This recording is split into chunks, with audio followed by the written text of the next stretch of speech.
what had been the reasons that brought to an end of the Byzantine Empire, or known also as the Eastern Roman Empire. It ended almost 1,000 years after the Western Roman Empire, but the Eastern one lasted until the year 1453. As I said, almost 1,000 years later. But what were the real reasons? What had been the real reasons?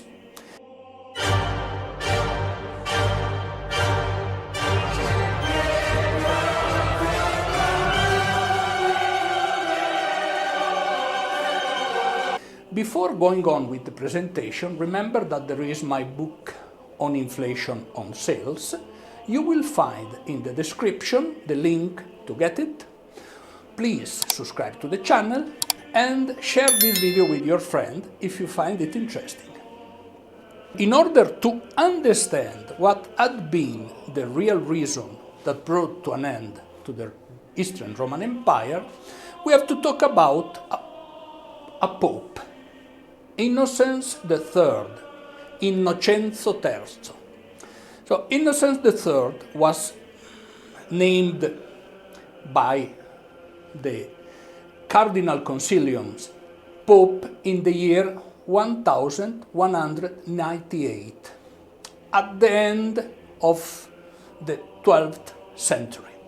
And he remained Pope up to the year 1216.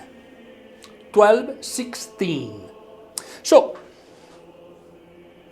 this Pope, one of the first concerns of this Pope was to reconquer, to free the Palestine and the Holy Land from Muslims.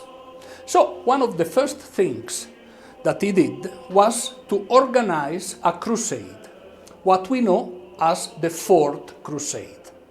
When we talk about crusades, we have to think in total there had been around 9 crusades. This one was the 4th one. And he found some support in several French noblemen. So, the way to get to the Holy Land, there were 2 ways to get there.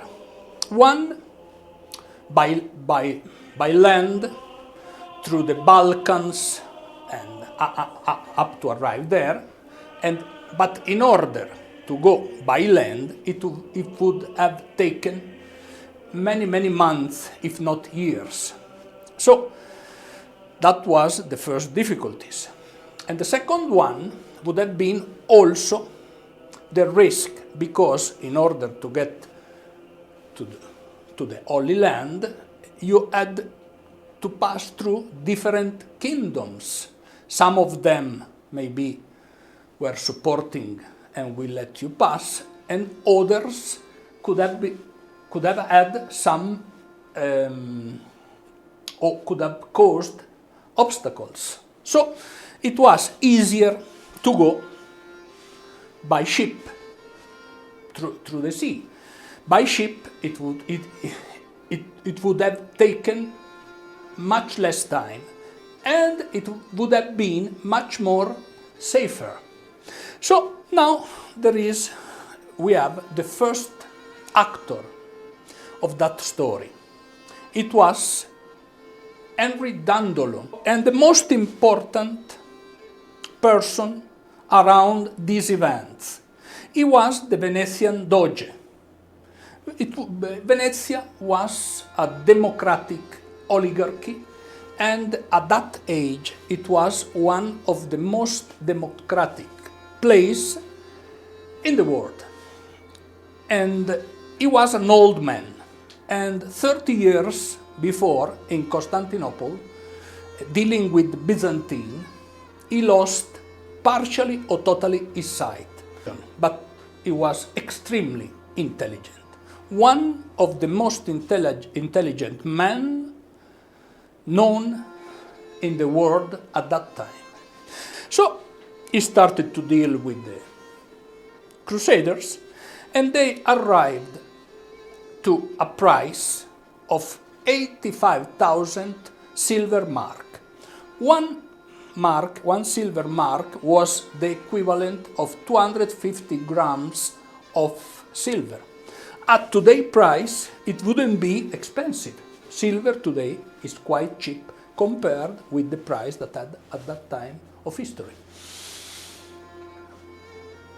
After a few months, when the expedition, when the Venetian had built all the ships in order to carry the Crusaders, the number of Crusaders that arrived in Venice were much less than what it was supposed to be.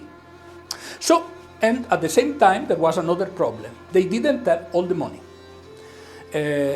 Over 85,000 silver mark. At the beginning, they had only 30,000. So, you can understand that there is a huge difference.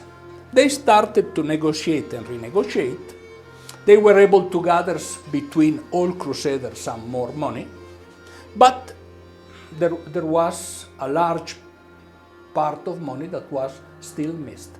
So, Dandolo, that was probably the smartest man in the room, arrived to a conclusion and proposed something to the Crusaders. Well, he proposed, okay, I can carry you there. Actually, the agreement was the payment of 85,000 silver mark and also to share the profit from the sack of the land that they were reconquered. So, during the Middle Age, when you had a war, then you have also sack, and this money, the idea was to share also this money. Okay. The consequent robbery, we would say nowadays. But he said, okay, I will bring you there anyway. But he asked for the help to the Crusader to reconquer Zara. Zara was a city in the Dalmatia, just in front of Venice, almost in front of Venice, in what we know today as Croatia. That actually Zara was a Venetian city that became under the domain of the Hungarian king. So he wanted to retake Zara. Here we had a problem. The Hungarian king was supporting the crusade. So, but they didn't say anything to the Pope. They went to Zara, they conquered Zara. When the Pope discovered that instead of the crusade going to the Middle East to fight the Muslim, and instead of doing that, they went against a Catholic city, he excommunicated all the Crusaders. But the communication at that time in history was not so fast. And the excommunication at that time, it was very important. People had strong beliefs. They believed in God in a very strongly way. There wasn't the relativistic culture that we have today all around the world. So it was different. But the Crusaders didn't realize the problem that they were in. Actually, after a while, the Pope pardoned all Crusaders except the Venetian. But in Zara happened something very interesting.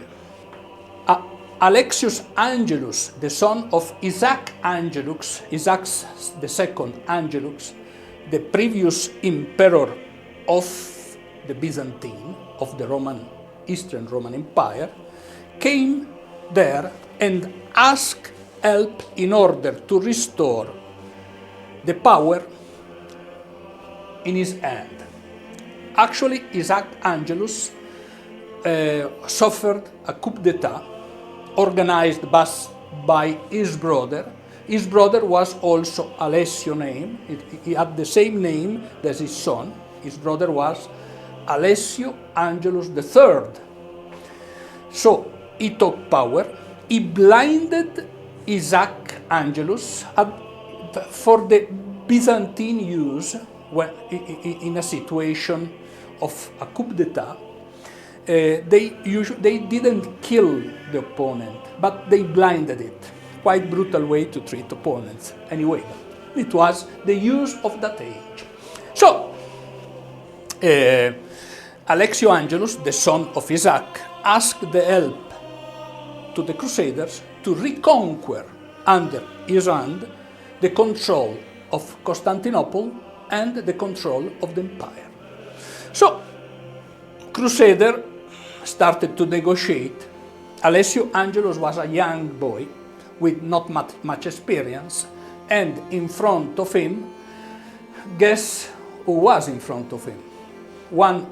Just one person. It was Dandolo. Dandolo was one of the most intelligent person of that time. So, Dandolo was able to negotiate a very good deal. When the Pope, and here I have another acclaration to make. In the year 1053, there had been a schism between the Roman Catholic Church and the Eastern Church, the Orthodox Church.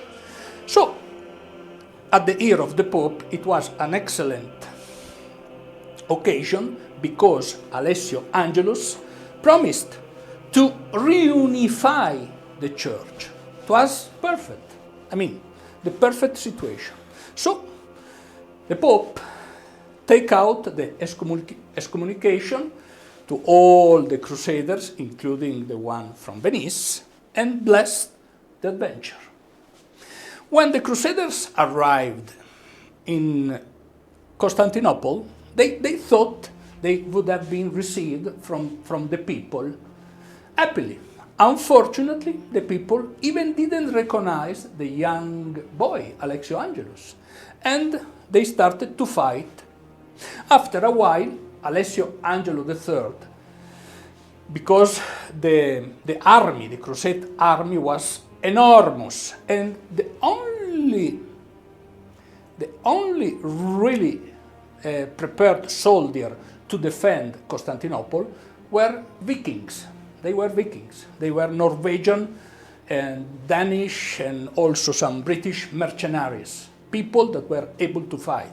These were the only real defenders. The other, there were some Greeks, but probably were not so effective. But anyway, so Alessio Angelus III decided to escape with all the treasury of the empire.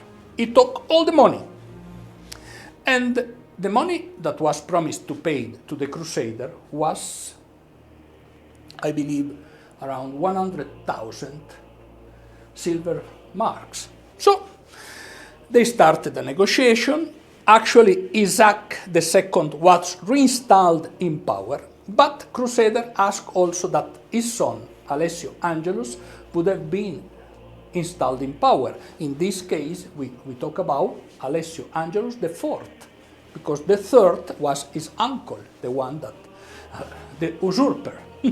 So, Constantinople, in that situation, it was with two emperors, and without money, because Alessio Angelus III, the uncle, or the brother of Isaac, flew with all the money, robbed all the money of the crown. So they started to negotiate. Inside Constantinople, people didn't like to have the Crusader. They consider the Crusader were considered as barbarian. Constantinople was the most important city on earth. Libraries, church, a lot of art, and the people was able to speak in Greek, even in Latin. They were one or few steps above whatever other population around them. And so the Crusader, they considered the Crusader barbarian, even though they were originally from the Western Roman Empire, but they considered the Crusader the barbarian.